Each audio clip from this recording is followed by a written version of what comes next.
प्रार्थना का महत्व। गायत्री मंत्र का अर्थ इस प्रकार है। ओम परमात्मा भूव प्राण स्वरूप भुव दुखनाशक स्व सुख स्वरूप तत् उस सवितु तेजस्वी वरेण्यम श्रेष्ठ भर्गः पापनाशक देवस्य दिव्य धीमहि धारण करे धियो बुद्धि योग जो न हमारी प्रचोदयात प्रेरित करे। अर्थात उस प्राण स्वरूप दुखनाशक सुख स्वरूप श्रेष्ठ तेजस्वी पापनाशक देवस्वरूप परमात्मा को हम अंतरात्मा में धारण करें। वह परमात्मा हमारी बुद्धि को सन्मार्ग पर प्रेरित करे। इस अर्थ का विचार करने से उसके अंतर्गत 3 तथ्य प्रकट होते हैं। 1 ईश्वर का दिव्य चिंतन, 2 ईश्वर को अपने अंदर धारण करना, 3 सद्बुद्धि की प्रेरणा के लिए प्रार्थना। ये तीनों ही बातें असाधारण महत्व की हैं। 1 ईश्वर के प्राणवान दुख रहित आनंद स्वरूप तेजस्वी श्रेष्ठ पापरहित दैवी गुण संपन्न स्वरूप का ध्यान करने का तात्पर्य यह है कि इन्हीं गुणों को हम अपने में लाएं। अपने विचार और स्वभाव को ऐसा बनाएं कि उपयुक्त विशेषताएं हमारे व्यवहारिक जीवन में परिलक्षित होने लगे। इस प्रकार की विचारधारा, कार्यपद्धति एवं अनुभूति मनुष्य की आत्मिक और भौतिक स्थिति को दिन दिन समुन्नत एवं श्रेष्ठ बनाती चलती है। 2 गायत्री मंत्र के दूसरे भाग में परमात्मा को अपने अंदर धारण करने की प्रतिज्ञा है। उस ब्रह्म, उस दिव्य गुण संपन्न परमात्मा को संसार के कण कण में व्याप्त देखने से मनुष्य को हर घड़ी ईश्वर दर्शन का आनंद प्राप्त होता रहता है और वह अपने को ईश्वर के निकट स्वर्गीय स्थिति में रहता हुआ अनुभव करता है। 3 मंत्र के तीसरे भाग में सद्बुद्धि का महत्व सर्वोपरि होने की मान्यता का प्रतिपादन है। भगवान से यही प्रार्थना की गई है कि आप हमारी बुद्धि को सन्मार्ग पर प्रेरित कर दीजिए, क्योंकि यह एक ऐसी महान भगवत कृपा है कि इसके प्राप्त होने पर अन्य सब सुख संपदाएं अपने आप प्राप्त हो जाती हैं। इस मंत्र के प्रथम भाग में ईश्वरीय दिव्य गुणों को प्राप्त करने, दूसरे भाग में ईश्वरीय दृष्टिकोण धारण करने और तीसरे में बुद्धि को सात्विक बनाने, आदर्शों को ऊंचा रखने, उच्च दार्शनिक विचारधाराओं में रमण करना और तुच्छ तृष्णाओं एवं वासनाओं के लिए हमें नचाने वाली कुबुद्धि को मानसलोक में से बहिष्कृत करना। जैसे जैसे कुबुद्धि का कलश दूर होगा, वैसे ही वैसे दिव्य गुण संपन्न परमात्मा के अंशों की अपने में वृद्धि होती जाएगी और उसी अनुपात से लौकिक एवं पारलौकिक आनंद की अभिवृद्धि होती जाएगी। गायत्री मंत्र में सन्निहित उपर्युक्त तथ्य में ज्ञान, भक्ति, कर्म तीनों हैं।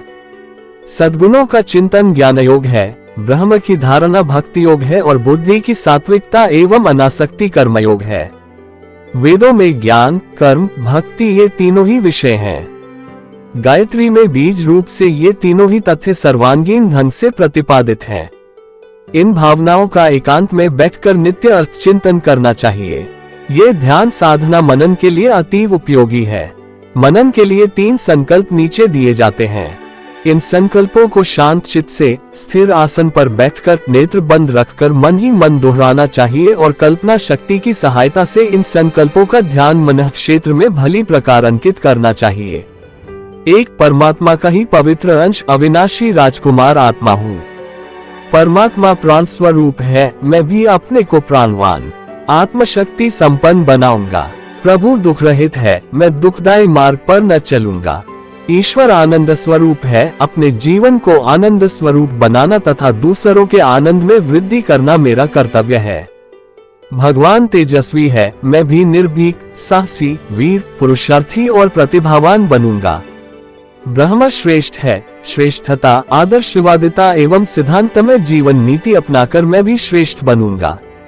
जगदीश्वर निष्पाप है, मैं भी पापों से, कुविचारों और कुकर्मों से बचकर रहूंगा। ईश्वर दिव्य है, मैं भी अपने को दिव्य गुणों से सुसज्जित करूंगा। संसार को कुछ देते रहने की देवनीति अपनाऊंगा। इसी मार्ग पर चलने से मेरा मनुष्य जीवन सफल हो सकता है। 2 उपर्युक्त गुणों वाले परमात्मा को मैं अपने अंदर धारण करता हूँ। इस विश्व ब्रह्मांड के कण कण में प्रभु समाये हैं। वे मेरे चारों ओर, भीतर बाहर सर्वत्र फैले हुए हैं। मैं स्मरण करूंगा, उन्हीं के साथ हंसूंगा और खेलूंगा। वे ही मेरे चिर सहचर हैं। लोभ, मोह, वासना और तृष्णा का प्रलोभन दिखाकर पतन के गहरे गर्त में धकेल देने वाली दुर्बुद्धि से, माया से बचकर अपने को अंतर्यामी परमात्मा की शरण में सौंपता हूँ। उन्हें ही अपने हृदयासन पर अवस्थित करता हूँ। अब वे मेरे और मैं केवल उन्हीं का हूँ। ईश्वरीय आदर्शों का पालन करना। और विश्वमानव परमात्मा की सेवा करना ही अब मेरा लक्ष्य रहेगा। 3 सद्बुद्धि से बढ़कर और कोई दैवी वरदान नहीं। इस दिव्य संपत्ति को प्राप्त करने के लिए मैं घोर तप करूंगा। आत्मचिंतन करके अपने अंतःकरण चतुष्टय में मन, बुद्धि, चित्त, अहंकार में छिपकर बैठी हुई कुबुद्धि को बारीकी के साथ ढूंढूंगा और उसे बहिष्कृत करने में कोई कसर न रहने दूंगा। अपनी आदतों, मान्यताओं, भावनाओं और विचारधाराओं में जहां भी कुबुद्धि पाऊंगा वहीं से इसे हटाऊंगा। असत्य को त्यागने और सत्य को ग्रहण करने में रत्ती भर भी दुराग्रह नहीं करूंगा। अपनी भूले मानने और विवेक संगत बातों को मानने में तनिक भी दुराग्रह नहीं करूंगा। अपने स्वभाव, विचार और कर्मों की सफाई करना, सड़े गले कूड़े कचरे को हटाकर सत्य, शिव, सुंदर की भावना से अपनी मनोभूमि को सजाना है।